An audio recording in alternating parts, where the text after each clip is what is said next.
আলপনাদি হসপিটালে শরীর খারাপ অবস্থাতেও দেখো সবাই কতটা হাসি খুশি রয়েছে। কেউ বলবে যে এই মানুষটি এত শরীর খারাপ, তাও দেখো নিজেকে কতটা হাসি খুশি রেখেছে।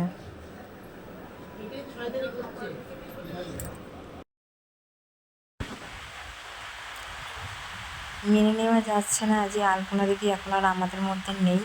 তো দিদির শেষ যাত্রার ভিডিও তোমাদের সাথে আমি শেয়ার করলাম।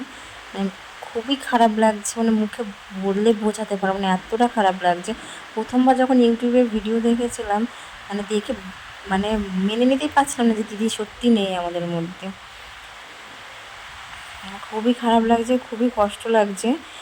মানে যে মানুষটা সবাইকে এত হাসাতো ইউটিউবে ফানি ভিডিও করে, সে আজকে সবাইকে কাঁদিয়ে চলে গেছে। মানে খুবই খারাপ লাগছে, মেনে নেওয়া যাচ্ছে না। আর সত্যি কথা, খুবই খারাপ লাগছে।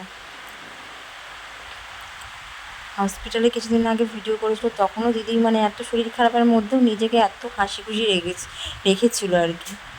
মানে ভাবাই যাচ্ছে না।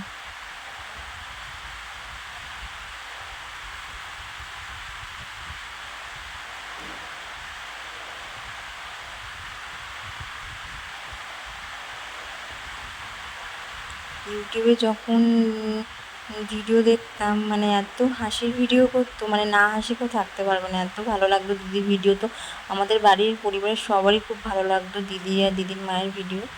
আর দিদি খুবই সুন্দর ভিডিও করতো।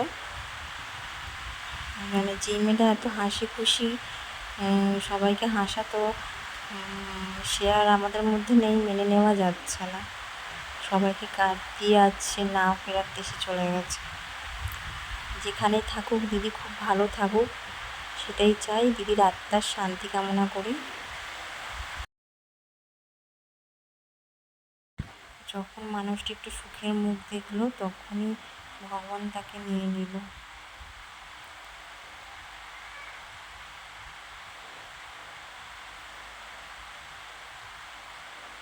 দিদি যেখানেই থাকুক, কালপনা দিদি খুব ভালো থাকুক, এটাই চাই।